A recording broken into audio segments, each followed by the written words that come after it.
कृष्ण भावनामृत इस कलयुग में सभी जीवों के लिए एक अनोखा वरदान है, किंतु ये हमारा ही दुर्भाग्य है कि हम इसका लाभ नहीं उठा पा रहे हैं, जिसके कारण पाप कर्मों में लिप्त होने की वजह से जीवात्माओं को नरक में यमराज द्वारा दिए गए दंड भोगने पड़ते हैं। तो अब हम चलते हैं यमपुरी में, जहां यमराज और चित्रगुप्त पापियों को उनके पाप के अनुसार दंड दे रहे हैं।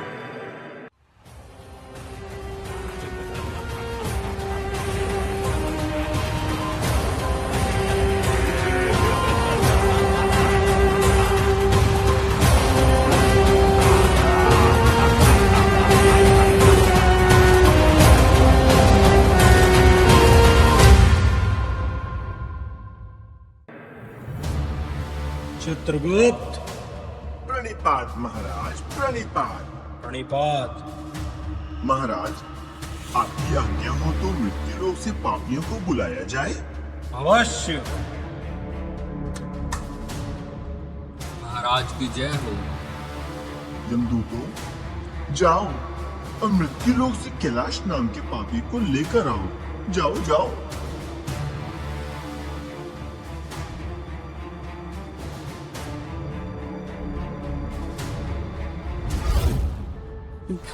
ये कहाँ ले जा रहे हो मुझे? कहाँ ले जा रहे हो? छोड़ो मुझे, छोड़ो।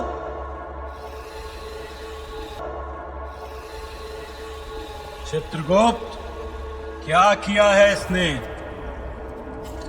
महाराज, इसने छल पूर्वक और असत्य बोलकर अपने ही बड़े भाई की सारी संपत्ति हड़प ली महाराज, हड़प ली। और यह इतने पर ही नहीं रुका, इसने अपनी माता समान भाभी का नारीत्व भंग कर दिया महाराज, नारीत्व भंग कर दिया। नारीत्व भंग ऐसा कार्य करता है? हाँ?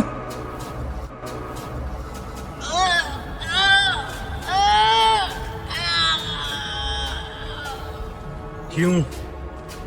पीड़ा हो रही है? पीड़ा हो रही है? ऐसी दुष्टता करते समय तुझे पीड़ा नहीं हुई? डाल दो इसे रौरव नरक में, जहां की भूमि दहकते अंगारों से भरी हुई है। उसे यहां इतना भगाओ, इतना भगाओ कि इसके पैरों में छाले पड़ जाए, और जब वो छाले फूटकर बहने लगेंगे तब इसे स्मरण होगा कि छल पूर्वक किसी की संपत्ति प्राप्त करने में कितना आनंद आता है। ले जाओ उसे। परंतु महाराज, रौरव नरक तो केवल 1000 योजन लंबा है। तो 1000 योजन? इसे 1000 बार भगाओ। हाँ, ये हुई ना बात। नहीं नहीं नहीं नहीं नहीं महाराज, नहीं, क्षमा कर दीजिए महाराज, प्लीज महाराज।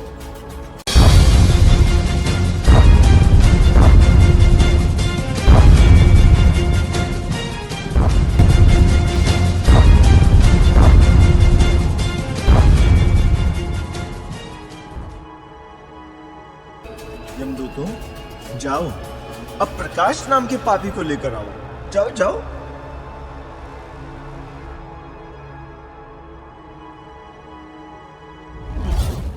नहीं नहीं, कहाँ ले जा रहे हो मुझे? कहाँ ले जा रहे हो मुझे? नहीं नहीं नहीं। चित्रगुप्त, क्या पाप किया है इसने? महाराज, ये प्रकाश अत्यंत लोभी और ईर्ष्यालु व्यक्ति है। गलत तरीके से धन कमाने के लिए ये किसी की हत्या जैसा पाप करने से भी पीछे नहीं हटता महाराज, नहीं हटता। अच्छा, इतना लोभी और इतना ईर्ष्यालु व्यक्ति है? फिर तो इसे सूची मुक्त नरक में फेंक दो, जहां यमदूत पहले इसके शरीर को फाड़ेंगे और फिर उसे दर्जी के समान धागे से सीलेंगे। तब इसे स्मरण होगा कि लोभ और ईर्ष्या करने में कितना आनंद आता है। जो आ गया महाराज।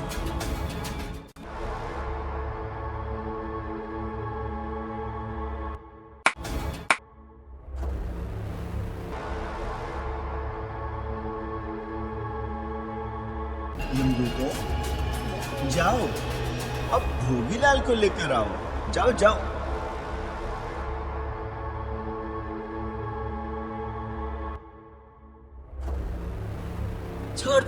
छोड़ दो प्लीज प्लीज, मुझे छोड़ दो प्लीज। महाराज, इस भोगीलाल ने अपने जीवन में भोग ही भोग किया है, भोग ही भोग, और इतना भोग कि भोग कर करके सूख गया है ये। मेरे समक्ष लाओ इसे।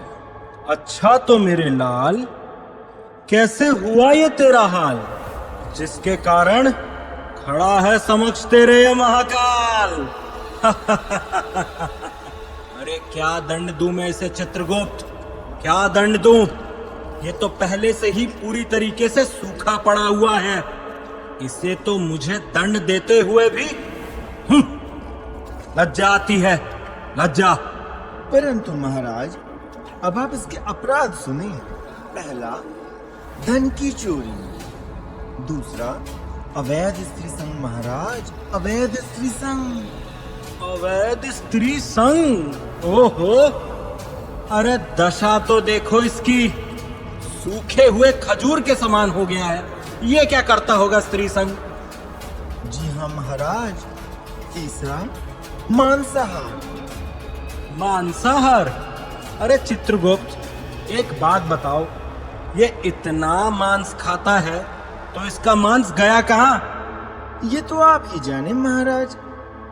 चौथा पाप सुनिए, मदिरा पान। अरे भगवान ने सृष्टि में दूध दही नहीं बनाया क्या? तभी तो सूखा है ये। पांचवा अपराध, वेदों की निंदा। महाराज, वेदों की निंदा। छठवां, पशु बलि। पशु बलि? हाँ महाराज, हाँ। सातवां, गरीबों को सत्ता के नाम पर लूटता था ये। आठवां, ग्रहदाही। महाराज, दूसरों के घरों में आग लगाने में से बड़ा ही आनंद आता था। नवां, अपनी ही पत्नी को धन के लोभ में विष खिलाकर मार दिया इसने। 10वां, सदैव अपवित्र रहकर देवताओं की निंदा करता था। मंदिर जाकर के भी भगवान के दर्शन में रुचि न लेकर महिलाओं को देखा करता था। कभी शास्त्रों का अध्ययन नहीं किया इसने। सदा प्रजल्प में लिप्त रहता था और वैष्णवों की निंदा किया करता था। महाराज, वैष्णवों की निंदा। ओहो, अच्छा। महाराज, इसे तो आप भयानक से भयानक दंड दीजिएगा। हाँ महाराज। अवश्य अवश्य। अरे मूर्ख, यदि तूने नारायण के दर्शन किए होते तो तुझे आज मेरे दर्शन नहीं होते। जो नहीं करेगा नारायण के दर्शन, उसे होंगे यम के दर्शन। तूने अपना सारा मनुष्य जीवन बर्बाद कर दिया। अरे तुझ जैसे पापियों को तो मैं अपनी इस गदा से चूरमा बनाता हूं, चूरमा। प्रतिदिन इसे गलाओ, विहीन कर दो इसे, कचूमर निकाल दो इसका। मैं यमराज तुझे हर नर्क का स्वाद चखाऊंगा बेटे, जहां 1 वर्ष पृथ्वी के 100 वर्षों के समान होता है। फिर तुझे स्मरण होगा कि जिन लोगों का मांस तूने बड़े प्यार से नमक और मसाले लगाकर खाए थे, आहा, उन्हें कैसा लगता होगा। यमदूतों, डाल दो इसे नरक में, जहां मांसाहारी कुत्ते इसके शरीर को फाड़ देंगे, और फिर तुम सब मिलकर एक एक करके इसे नरक की सारी नदियों का पानी पिलाना। ले जाओ इसे। महाराज, महाराज माफ कर दो महाराज, महाराज नहीं।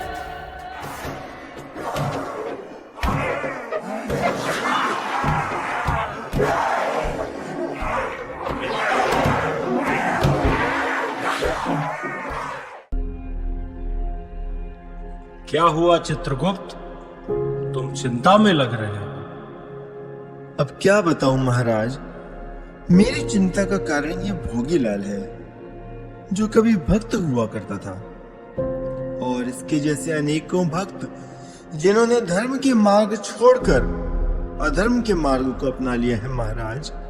हे यमराज, आप तो सब कुछ जानते हैं, कृपया बताएं ये कैसी स्थिति है ऐसे समय में जब चैतन्य महाप्रभु का भी अवतार हो चुका है और भगवान के अनन्य भक्त स्वामी श्रील प्रभुपाद का भी अवतार हो चुका है, जिसकी वजह से बहुत सी जीवात्माओं को भक्ति प्राप्त हुई। बहुत सी जीवात्माएं नरक में जाने से बची हैं, लेकिन ऐसे समय में भी इतनी जीवात्माएं पाप कर रही हैं।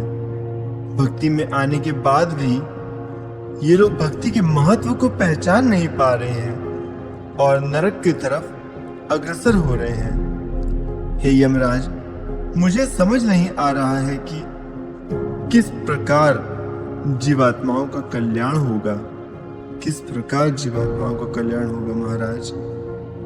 सत्य कहा चित्रगुप्त, यह तो वास्तव में बहुत ही चिंता का विषय है।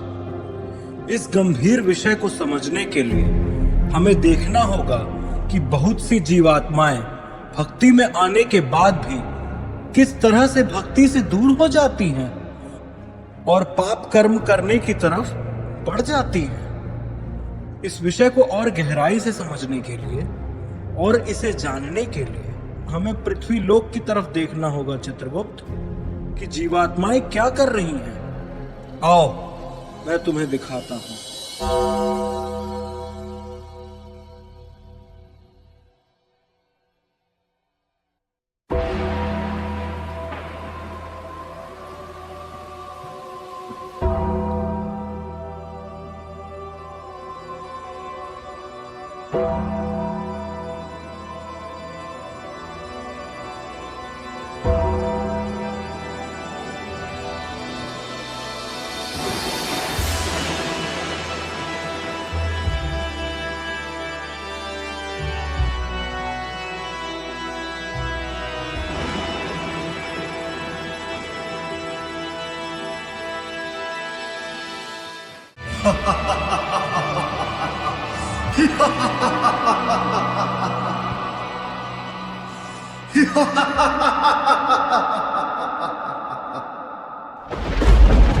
आओ मेरी शैतानी शक्तियों, आओ आओ, प्रकट हो मेरी शैतानी शक्तियों, आओ आओ आओ।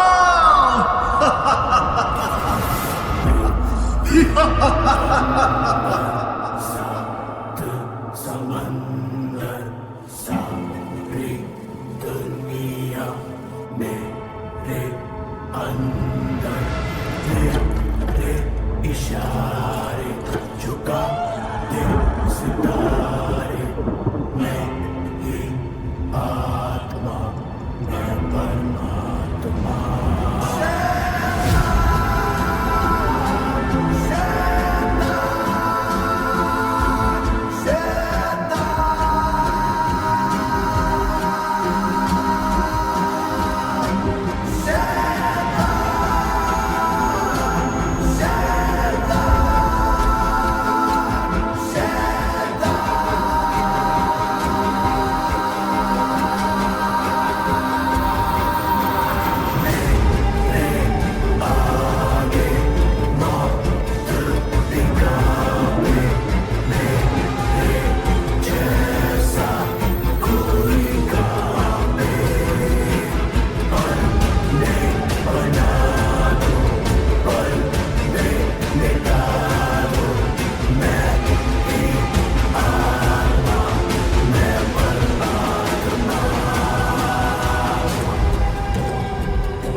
तुम सभी को क्या लगता है तुम सब मुझसे बच जाओगे? हाँ, पहले मैं तुम्हें अपने अस्त्रों से ललचाऊंगा, जैसे लस्ट, सेल्फ डाउट, निगेटिविटी और पता नहीं क्या क्या। और फिर जब तुम कमजोर हो जाओगी तो ऐसा पंजा मारूंगा कि तुम सबके तिलक उड़ जाएंगे। हाँ, धोतियां खुल जाएंगी। हाँ, और ये माला माला तो कहाँ जाएगी तुम्हें खुद को नहीं पता चलेगा। हाँ, 4 नियम तो तुम ऐसे भूलोगे जैसे तुमने कभी सुना ही नहीं था उसके बारे में। मुझे पता है तुम लोगों को मेरी बातों पे विश्वास नहीं हो रहा होगा। हाँ, चलो मैं तुम्हें कुछ नमूने दिखाता हूँ। पूरे 4 नमूने लाया हूँ तुम्हारे लिए। पहले ये भी भक्ति करते थे, माला करते थे, मंदिर जाते थे और न जाने क्या क्या, लेकिन धीरे धीरे सब कुछ बुलवा दिया मैंने। मेरे बल से आज इन्हें याद भी नहीं है कि इनकी माला 1.5 साल से कहाँ रखी हुई है। अरे, एक दिन में उतने घंटे नहीं होते जितनी भक्ति के नियम ये लोग एक दिन में तोड़ देते हैं। अब मैं तुम्हें दिखाता हूँ मेरा असली खेल। आओ।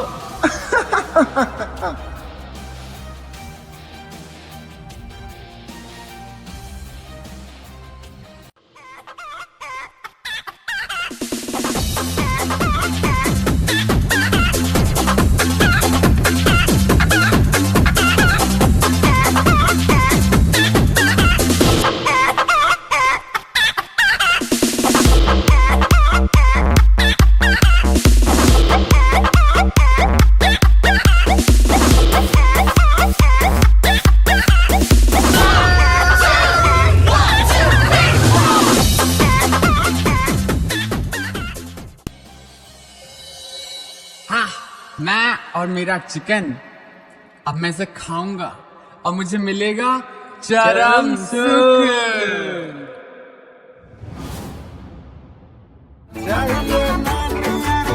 चाहिए राम या बोटी, मंगा लो राम कसम कष्ट हो जाए। थोड़ी बिरयानी बुखारी, थोड़ी फिर नल्ली निहारी, ले आओ आज धर्म भ्रष्ट हो जाए।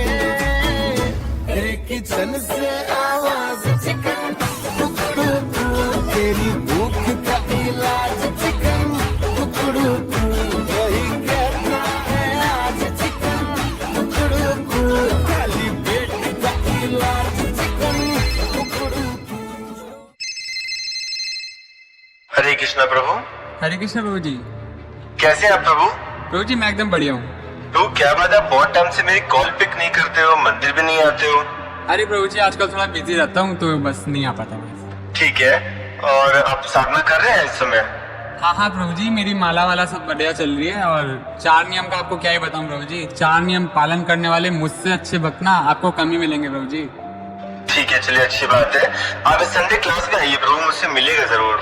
हाँ प्रभु जी आ रहा हूँ। ठीक है ठीक है ठीक है ठीक है प्रभु। हरे कृष्णा। ठीक है प्रभु जी। हद है यार, जब मर्जी कॉल करते रहता है। अच्छा हुआ पीछा छूटा इनसे। अरे एक बार मैंने VL2 की क्लास की अटेंड कर ली तो मेरे पीछे ही पड़ गए। माला माला माला माला, इनकी 2-4 बातें मानने लग जाओ तो बोलते हैं कि मीट खाना छोड़ दो। अरे अब मैं मीट खाना कैसे छोड़ दूं? मेरे पापा, मेरे दादा, मेरे परदादा, मेरे परदादा, अरे मेरे पर दादा सारे मांसाहार करते हैं, तो मैं क्यों ना करूं? मुझे अपने खानदान की नाक थोड़ा कटवानी है। हाँ। और KFC के चिकन के क्रंच का मुकाबला ये वेजिटेरियन फ्रेंच फ्राइज का क्रंच थोड़ी कर सकता है। और KFC के बकेट में आते हैं chicken leg piece, chicken wings, deep roasted chicken. अरे इनका मुकाबला ये दाल चावल छोले पूड़ी ये थोड़ी कर सकते हैं। हाँ। अब ये इस्कॉन वालों को कौन समझाए इतनी सी बात।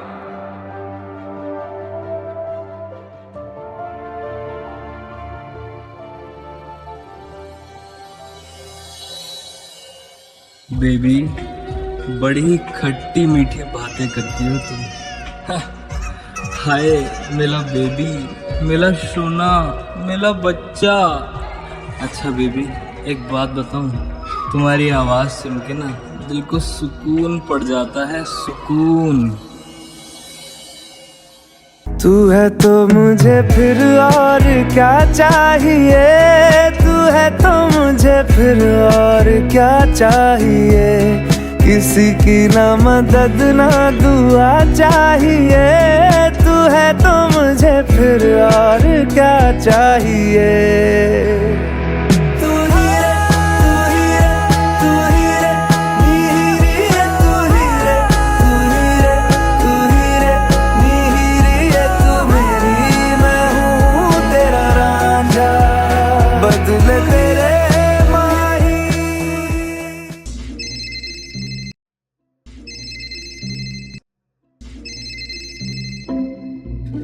अरे यार, प्रभु जी को चैन नहीं है, कभी भी मुंह उठा के कॉल कर देते हैं बस। अभी मेरी बेबी से बात चल रही है ना, एक काम करता हूँ, फटाफट निपटाता हूँ इनको। बेबी जरा होल्ड करना। हरे कृष्णा प्रभु। हरे कृष्णा प्रभु जी, हरे कृष्णा। कैसे हैं प्रभु? आप बड़े दिन से कॉल पिक नहीं कर रहे मेरी। हाँ प्रभु, काम है थोड़ा यहाँ है, इसलिए नहीं कर पा रहा हूँ। प्रभु आप आजकल क्लासेस में भी नहीं आते, हेल्थ ठीक है ना आपकी? हाँ, हेल्थ मेरी बहुत बढ़िया बेबी। ओ प्रभु जी, हाँ हेल्थ बढ़िया है, हेल्थ बढ़िया है। ओके ठीक है, आप संडे आएंगे ना प्रभु, मिलेंगे फिर मुझसे? हाँ प्रभु जी, मैं आके मिलता हूँ आपसे। अच्छा प्रभु, मैं ना जरा आपको ना बाद में फोन करता हूँ, मम्मी को ना मैं जरा हॉस्पिटल लेके आया हूँ। ओके ठीक है, ध्यान रखिएगा माता जी का। जी जी जी जी। हरे कृष्णा। हाँ बेबी, तुम क्या कह रही थी? अच्छा, घूमने कहाँ चलना है? लैला मजनू पार्क चलते बेबी, हम दोनों कोई लैला मजनू से कम थोड़ी हैं।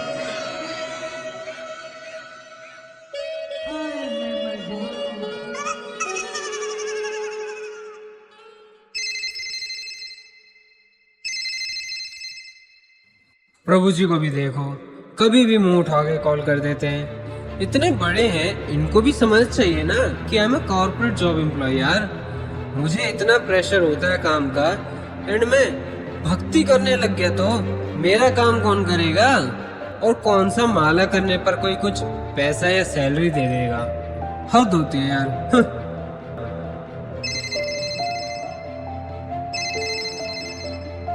फिर से कॉल यार, मन तो करता है कभी कभी नंबर ब्लॉक कर दूं इनका, सारा झंझट खत्म, ना रहेगा बांस ना बजेगी बांसुरी।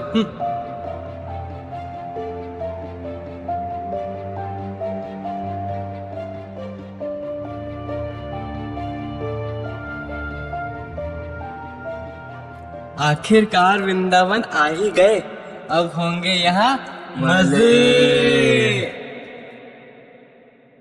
वृंदावन जाऊंगी सखी ना लौट के आऊंगी, वृंदावन जाऊंगी सखी ना लौट के आऊंगी। मेरा उठा विरह में पीड़ सखी, वृंदावन जाऊंगी।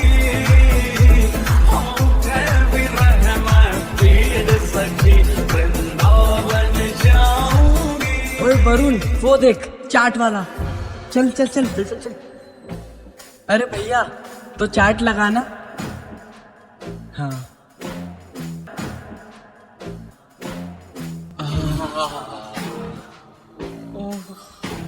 वृंदावन आके अगर चाट नहीं खाया तो क्या खाया? पेट पूजा तो हो गई यार। अगर दिल्ली की तरह यहाँ पे 2-3 पब होते तो गला भी गीला हो जाता है। वैसे मुझे याद आया, गोवर्धन भी तो यहाँ पड़ोस में ही है। अरे हाँ, क्या रे कि ये लोग परिक्रमा कर रहे हैं? अरे बुद्धि नहीं है इन लोगों में। अरे ये नहीं जानते भगवान से डायरेक्ट कनेक्शन है अपना, डायरेक्ट। हम तो सीधा गोवर्धन चढ़ाई करेंगे। Oh my God. केसरिया तेरा इश्क है पिया, रंग जाओ जो मैं हाथ लगाऊं, दिन बीते सारा तेरी फिक्र में, रैन सारी तेरी खैर मनाऊं।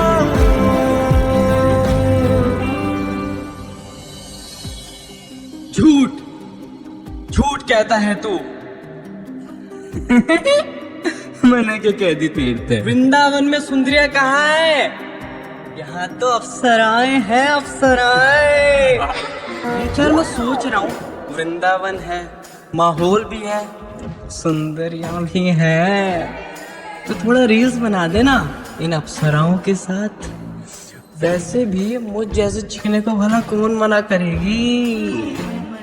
भाई कॉल आया है। कौन है? किन्हीं प्रभु जी अच्छा का तो कॉल प्रभु जी है। का कॉल है। अरे मैं नहीं उठा रहा उनकी कॉल। अगर कॉल उठा लिया और बताया कि वृंदावन में हूँ तो अभी रूल्स एंड रेगुलेशन झाड़ने लग जाएंगे। अरे एक ही जिंदगी है यार, क्या रूल्स एंड रेगुलेशंस? मजे करो। तो देखा आपने किस तरह कलयुग अपने एजेंटों की सहायता से साधारण जीवों के साथ साथ अब भक्तों के जीवन में भी उत्पात मचा रहा है, और वहीं दूसरी तरफ फैसिलिटेटर अपनी तरफ से पूरा प्रयास कर रहे हैं ताकि इन भक्तों को वापस भक्ति में ला पाए। किंतु भक्त जो अब भक्ति के मार्ग को छोड़ चुके हैं वह फैसिलिटेटर का सम्मान न करते हुए उन्हें इग्नोर कर रहे हैं। हे कृष्ण, हे श्रील प्रभुपाद, ये क्या हो रहा है? मैं आपकी सेवा करना चाहता हूँ, जीवात्माओं को आपसे जोड़ना चाहता हूँ, लेकिन मुझे कुछ भी समझ में नहीं आ रहा कि मैं क्या करूं और क्या नहीं। कैसे इन भक्तों को भक्ति के मार्ग पर वापस लाऊं? मुझे पता है कि ये लोग भक्तों का संग ना कर पाने के कारण गलत आदतों में लिप्त हो रहे हैं और मैं कुछ भी नहीं कर पा रहा। भगवान, अब आप ही सहायता कीजिए, आप ही कुछ कीजिए। कृष्ण, कृपया कर मेरी सहायता कीजिए ताकि मैं संसार में दुख भोग रही इन जीवात्माओं को कृष्ण भावना में वापस ला सकूं और इन्हें बचा सकूं, क्योंकि कलयुग इन्हें बर्बाद कर देगा और नरक में यातनाएं भोगने के अलावा इनके पास कोई और विकल्प नहीं रह जाएगा। कृष्ण, नहीं रह जाएगा। हे कृष्ण, हे श्रील प्रभुपाद, मेरी सहायता कीजिए, मेरी सहायता कीजिए, मेरी सहायता कीजिए।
दर्दों से पार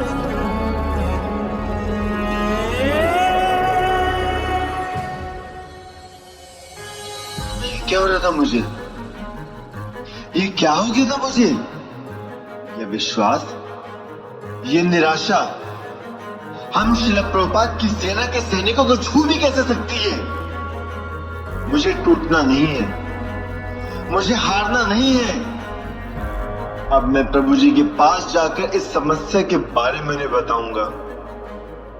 वो ही इसको हल करने के लिए मुझे कुछ रास्ता बताएंगे। अब वो रास्ता चाहे कितना भी कठिन क्यों ना हो, मैं उस पर चलूंगा, मैं पीछे नहीं हटूंगा। हाँ, मैं हार नहीं मानूंगा, मैं हार नहीं मानूंगा। मैं हार नहीं मानूंगा।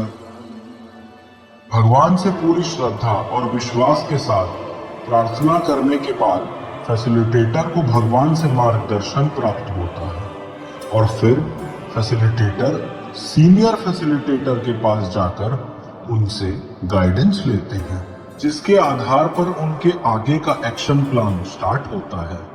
अब वह पूरे उत्साह के साथ प्रभुपाद की आर्मी में अपनी सेवा में लग जाते हैं। एक दिन फैसिलिटेटर धीरज प्रभु को कॉल करते हैं और उनसे उनका हालचाल पूछते हैं। तभी उन्हें पता चलता है कि धीरज प्रभु की तबीयत बहुत ही ज्यादा खराब है, वह हॉस्पिटल में एडमिट थे। तो फैसिलिटेटर उसी दिन समय निकालकर धीरज प्रभु के घर उनसे मिलने जाते हैं। हरे कृष्णा प्रभु, अब आपकी तबीयत कैसी है? क्या हुआ धीरज प्रभु, आप कुछ बोल क्यों नहीं रहे हो? प्रभु जी, अब मैं आपसे झूठ नहीं बोल सकता। प्रभु जी, मैंने फिर से दारू पीना शुरू कर दिया था और ये आदत बहुत ही लंबे समय से चली आ रही है। मैंने माला, श्रवण, कीर्तन सब कुछ छोड़ दिया है प्रभु जी, सब कुछ मैंने छोड़ दिया है। मुझसे बड़ा पापी और कोई नहीं है। मैं फिर से वहीं आ गया हूँ जहाँ मैंने शुरू किया था। अब मुझे बर्बाद होने से कोई नहीं रोक सकता प्रभु जी, कोई नहीं रोक सकता। आप गलत रास्ते पर जा रहे हैं, इस बात का अंदेशा मुझे पहले ही लग गया था प्रभु, लेकिन अभी भी कुछ बिगड़ा नहीं है। अभी भी श्रीला प्रभुपाद की शिक्षाएं आपके साथ हैं। इसीलिए बुरे समय में आप मुझे समय देकर मुझसे बात कर रहे हैं। आप हिम्मत रखिए, मैं प्रॉमिस करता हूं कि मैं आपको इस कंडीशन से बाहर निकालने में पूरी हेल्प करूंगा। मैं बहुत अच्छे से जानता हूं कि आपके दोस्त भी बहुत गलत रास्ते पर निकल चुके हैं। अगर आप नहीं चाहते कि उनका भी हाल आपकी तरह हो और वो बर्बाद ना हो, तो मैं आपसे प्रार्थना करता हूं प्रभु कि आप उनको अपने घर मिलने के लिए बुलाइए, ताकि मैं भी यहाँ आकर उनसे मिल सकूं। क्योंकि मेरे बुलाने पर, समझाने पर वो कभी नहीं आएंगे। वह तो मुझे किनारे कर, मुझे भुलाकर बैठे हुए हैं और मुझे अपना दुश्मन समझते हैं। अगर मैं उनसे मिल सकूंगा तो मैं उन्हें समझा सकूंगा कि भक्ति के मार्ग पर लौट आए, वरना ये रास्ता सिर्फ और सिर्फ नरक की तरफ जाता है प्रभु, नरक की तरफ। ठीक है प्रभु जी, आप कल फिर से मेरे घर आए और मैं उन तीनों को भी जरूर बुलाऊंगा। ये जानकर कि मेरी हेल्थ खराब है, वे तीनों जरूर मुझसे मिलने आएंगे। फैसिलिटेटर की बात सुनकर धीरज प्रभु को रियलाइजेशन होता है और गलती का एहसास होता है और वह उनकी सहायता करने के लिए तुरंत मान जाते हैं और अपने दोस्तों को कॉल करते हैं। तीनों मित्र धीरज प्रभु की गंभीर स्थिति के बारे में जानकर उनसे उनके घर पर मिलने आने का निर्णय लेते हैं और सभी लोग अगले दिन धीरज प्रभु के घर पर आते हैं और फैसिलिटेटर के साथ उनका आमना सामना होगा। हरे कृष्णा धीरज प्रभु, अब कैसी तबीयत है आपकी? मैं बताता हूँ प्रभु जी। डॉक्टर कह रहे हैं कि बहुत ज़्यादा अल्कोहल लेने की वजह से इसके लिवर में इन्फेक्शन हो गया है और अगर इसने अपनी इस आदत पे काबू नहीं पाया तो बहुत ही जल्द इसका लिवर डैमेज भी हो सकता है। आप ही बताइए प्रभु जी, इतनी सी उम्र में ऐसी आदत है, ये कैसा समय देखना पड़ रहा है हमारे परिवार को। अब आप ही कुछ समझाइए इसे। जी प्रभु जी, आप चिंता मत कीजिए, मैं बात करता हूँ उनसे। अरे अरे प्रभु जी यहाँ पर, प्रभु जी यहाँ पे, प्रभु यहाँ पर कैसे आ गए? आइए आइए प्रभु, मैं आप ही लोग का इंतजार कर रहा था। आप सभी को धीरज प्रभु का धन्यवाद करना चाहिए। वो आपके सच्चे मित्र हैं और आपकी चुगली करने के लिए नहीं, उन्होंने आपके भले के लिए ही मुझे बताया कि आप लोग भक्ति से कितना दूर जा चुके हैं। माला करना, श्रवण, कीर्तन, मंदिर आना, भगवान का दर्शन करना, ये सब कुछ आप लोग त्याग चुके हैं प्रभु। सिर्फ और सिर्फ भोग में लिप्त होकर अपनी इंद्रिय तृप्ति के लिए आप लोग पाप पुण्य सही गलत कुछ भी नहीं देख पा रहे हैं। अजय प्रभु, आप भूल गए वो दिन जब मांसाहार करने से आपको भी सीवियर इन्फेक्शन हो गया था और हफ्तों तक आप भी अस्पताल में एडमिट हुए थे, जैसे आज धीरज प्रभु हुए। दवाइयों का खर्चा और इतनी सारी परेशानियों के बाद भी आपको भक्तों ने और श्रील प्रभुपाद की शिक्षाओं ने इससे बाहर निकाला, आपकी मांसाहार की बुरी आदत छुड़वाई, जिसकी वजह से आज आप रिकवर कर सके हो। और आप भरत प्रभु, गर्लफ्रेंड धोखा दी गई आपको, सुसाइड करने चले थे ना। भक्तों ने अगर आपको ना संभाला होता और आपको भगवत गीता का ज्ञान ना मिला होता तो शायद आज आप ये हरकतें करने के लिए जिंदा नहीं होते। आज आप सोचते हो कि गर्लफ्रेंड को समय देना भक्तों को समय देने से ज्यादा बड़ा हो गया ना। और चिराग प्रभु, आप आज आपके पास कमाने के लिए जो जॉब है, इसके लिए जो स्किल्स आपको चाहिए थी, उसे डेवलप करने के लिए, उसकी तैयारी करने के लिए आपको भक्तों ने ही सहायता करी थी। बिना जॉब के, बिना कमाई के आप जब डिप्रेशन में चले गए थे और कोई रास्ता आपके पास नहीं था, तब आपको उस अंधेरे से रोशनी में लाने के लिए भक्तों ने ही मदद की थी। और आज आपके पास भक्ति के लिए समय नहीं है। हाँ धीरज प्रभु, आपको बिल्कुल भी शर्म नहीं आई ये सब करते हुए? बिल्कुल भी नहीं सोचा आपने कि इन सबका परिणाम क्या होगा? क्या भूल गए वो समय जब आप दारू को नहीं, दारू आपको पीने लगी थी? शराब के पैसे के लिए आपको जुए की आदत लग गई थी, जिसकी वजह से आपने अपनी पूरी कमाई गंवा दी थी। यहाँ तक कि आपके परिवार को भी पैसों की दिक्कतें झेलनी पड़ी थी। ऐसे मुश्किल समय में आपको भक्तों की कृपा से ही सहायता मिली थी। भगवान ने मेरे द्वारा आपको रास्ता दिखाया और आखिर में आपको उस अंधे कुएं से बाहर निकाल लिया। क्या सब कुछ भूल गए आप लोग? कुछ भी याद नहीं है आप लोगों को? हाँ, श्रील प्रभुपाद जी की कृपा से मैं आपकी मदद करने की योग्य हो पाया हूँ और आप लोगों ने मुझको ही किनारे कर दिया, मुझसे झूठ बोला। आप लोगों को बिल्कुल भी अपना पुराना समय याद नहीं रहा प्रभु। मैं वो दिन दोबारा नहीं देखना चाहता जब कलयुग आपको अपने पंजों में ले ले और दोबारा से आप लोगों को बर्बाद कर दे।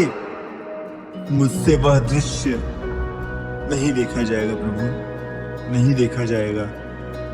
सच कह रहा हूं, आप लोगों के लिए इतना प्रेम, आप लोग का ध्यान रखना, उसकी आप लोग को बिल्कुल भी अहमियत नहीं है। आज श्रील प्रभुपाद ये देखकर बहुत पीड़ा में हूँ प्रभु, बहुत पीड़ा में। इसलिए मैं आप सभी से हाथ जोड़कर विनम्र निवेदन करता हूँ कि आप सभी भक्ति को दोबारा से शुरू करें। जितना भी हो सके, भक्त लोग सदा ही आपकी सहायता के लिए तैयार है प्रभु। बस आपको ही एक कदम आगे बढ़ाना है। आप तो हमें छोड़ सकते हैं प्रभु, लेकिन हम आपको कभी छोड़ नहीं सकते, कभी नहीं छोड़ सकते, कभी नहीं। प्रभु जी हमें माफ कर दीजिए प्रभु जी। प्रभु जी हम भटक गए थे प्रभु जी। We are really sorry प्रभु जी। माफ कर दीजिए। हमारी बुद्धि भ्रष्ट हो गई थी प्रभु जी। हम क्या कर बैठे प्रभु? आप तो ऐसा है प्रभु जी। प्रभु जी हम लोग पति थे, हम लोगों को मत छोड़िए प्रभु जी। प्रभु जी मैं बर्बाद होने से बचा लीजिए प्रभु। सॉरी प्रभु जी, माफ कर दीजिए, माफ कर दीजिए।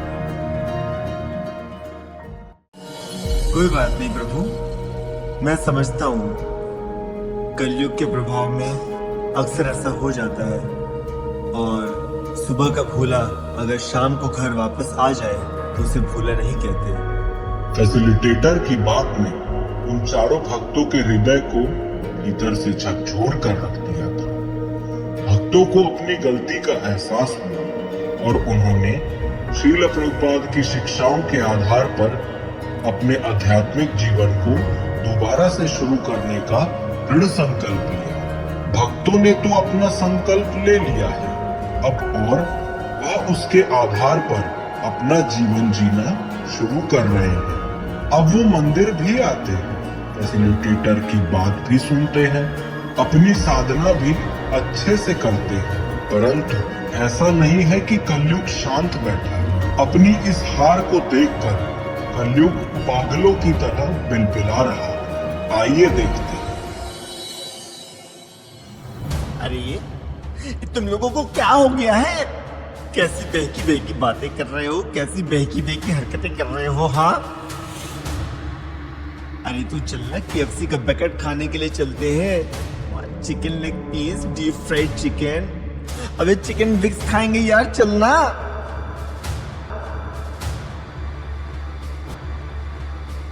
अरे तू, तेरी गर्लफ्रेंड, तेरी बेबी, तेरी सोना वेट कर रही होगी तेरा।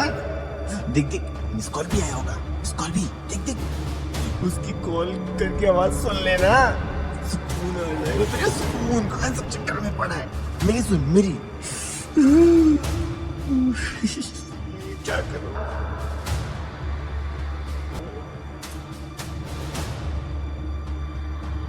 अबे चिराग, करियर पे ध्यान दे ले। माला करने में जो समय लगा रहा है वो समय ऑफिस का काम करने में लगाएगा तो प्रमोशन हो जाएगा तेरा। ये सब किन चक्करों में तुम लोग पड़ गए? बेमतलब की चीजें। अरे दोबारा झूठ बोलते ना प्रभु जी को कि कर रहा हूँ भक्ति, क्या ही चला जाएगा तेरा? है?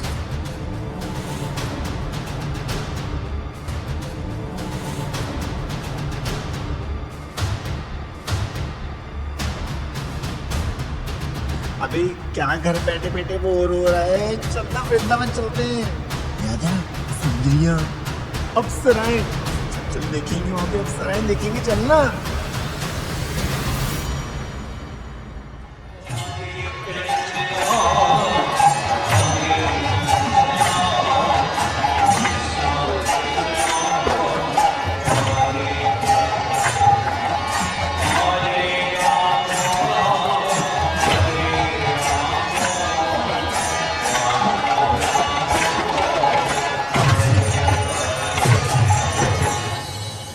क्या करूं इन लोगों का? सुनने को राजी नहीं है। ये क्या हो रहा है यार? मैं नहीं खेल रहा, मुझे नहीं करना ऐसे। क्या यार, इतनी मेहनत करके इन भक्तों को थोड़ा थोड़ा करके नशा, मांस, जुआ, अवैध संबंधों का मजा दिलाओ और फिर ये सभी चीजें उनकी दिनचर्या में डालो। ऊपर से इनकी माला, श्रवण, कीर्तन धीरे धीरे सब बंद ही करवा देना। पता है कितनी मेहनत करता हूँ मैं? अरे ये तो मेरा 9 to 5 है यार। और फिर ये स्कॉन के भक्त न जाने कहाँ से आते हैं और इनको समझा बुझा कर फिर से मुझसे बचा कर ले जाते हैं। पता है कितना बुरा लगता है जब कोई मुंह के आगे से निवाला छीन ले। हाँ मालिक, आप सही कह रहे हैं। अच्छा खासा बच्चे तरक्की कर रहे थे। एक तो KFC जाके ऐसी तंगड़ी खाने लगा था कि उसे देख के मजा ही आ जाता था, और एक तो पूरा दीवाना हो गया था अपनी बेबी के पीछे। नहीं मतलब मैं क्या करूँ? क्या करूँ मैं? जो छोड़ू, मेरी कोई फीलिंग्स नहीं है। हे भगवान मेरी मदद करो। ये मैं क्या बोल रहा हूँ? भगवान से सहायता मांग रहा हूँ। अरे मार्केट में ये बात पता चलेगी तो मेरी कितनी इंसल्ट होगी, पता है कितनी इंसल्ट होगी मेरी। मेरा सारा क्रेडिट स्कोर गिर जाएगा भाई, गिर जाएगा। महाराज थोड़ा रो लीजिए, दिल का बोझ हल्का हो जाएगा। अरे यही तो विडंबना है, मैं रो भी तो नहीं सकता। आज तो पीछे से यमराज और चित्रगुप्त भी आंखें गड़ाए बैठे हैं। देखो देखो, कोई नहीं कलयुग, रोना नहीं है, रोना नहीं है, भगवान है तेरे साथ। अरे यार ये बार तेरी जीभों पर भगवान का नाम क्यों आ रहा है?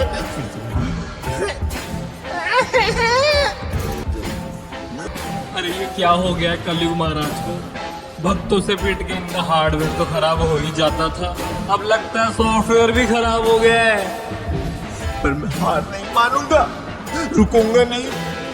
तुम सभी भक्तों के पीछे आऊंगा, तुम्हारी भक्ति को भंग करने। याद रखना तुम, हम तो डूबेंगे सनम, तुमको भी साथ ले डूबेंगे, सबको बर्बाद करके ही दम लूंगा मैं। अरे अरे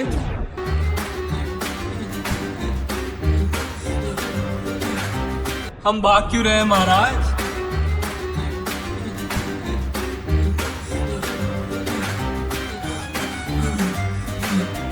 अरे अरे वो देखो, साक्षात काल आ रहे हैं। जो भी मेरे 4,27,000 साल बाकी है ना, वो आज ही पूरे हो जाएंगे।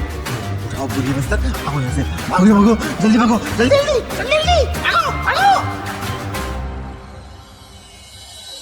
तो देखा तुमने चित्रगुप्त, कृष्ण भावनामृत आंदोलन कितने ही जीवात्माओं को अपना मनुष्य जीवन बर्बाद करने से और नरक में जाने से बचा रहा है। लेकिन चित्रगुप्त, अभी भी ऐसी बहुत सी जीवात्माएं हैं जो भक्ति में आने के बाद भी भक्ति की अहमियत को नहीं पहचान पा रहे हैं, और धीरे धीरे जब उनकी भक्ति छूटने लगती है तो वो फिर से पाप कर्मों में लिप्त हो जाते हैं। ये 4 भक्त तो बच गए, लेकिन ऐसे अनेकों अनेक जीव हैं जिन तक इस्कॉन अभी भी नहीं पहुंच पाया है, और ऐसे जीवात्माओं की स्थिति बहुत ही दयनीय है। अगर पृथ्वी की ही बात करें तो इस दुनिया में 7,20,000 लोग हर साल सुसाइड कर लेते हैं, यानी आत्महत्या कर लेते हैं। युवाओं के मरने का तीसरा सबसे बड़ा कारण आत्महत्या है। आज का युवा जीवन उमंग और ऊर्जा से भरा होना चाहिए, लेकिन वही आज सबसे तेजी से नशे की ओर बढ़ रहा है। हर साल इस दुनिया में 80 लाख से ज्यादा लोग तंबाकू युक्त नशीले पदार्थ का सेवन करने से मौत की ओर जा रहे हैं। आज इस दुनिया के सबसे बड़े और सबसे तेजी से बढ़ने वाले कारोबार में से कुछ अल्कोहलिक ड्रिंक्स, कैसीनोस और मीट प्रोडक्ट हैं। और तो और भारत जैसा देश जो सनातन धर्म और भक्ति का गढ़ है, वहां आज स्थिति ये है कि नेशनल फैमिली हेल्थ सर्वे के हिसाब से लगभग 90% लोग आज मांसाहार हो गए हैं। समझे चित्रगुप्त? और जिनको भी इस जीवन में भक्ति प्राप्त हुई है, उनको इसकी अहमियत समझनी चाहिए, भक्ति के नियमों का पालन करना चाहिए, वरना उनसे बड़ा दुर्भाग्यशाली इंसान और कोई नहीं होगा। ये एक चेतावनी है आप सभी लोगों के लिए जो कहीं ना कहीं इन सभी आदतों में फंसे हुए हैं। अभी भी समय है, अपने फैसिलिटेटर की बात सुनिए, शास्त्रों की विधियों का पालन कीजिए, अन्यथा आप सभी को वापस से इस पृथ्वी लोक में आकर कष्ट भोगने पड़ेंगे। और जैसे जैसे ये कलयुग आगे बढ़ेगा, कष्ट और बढ़ते जाएंगे। और बाकी तो आप सभी समझदार हैं। हरे कृष्ण।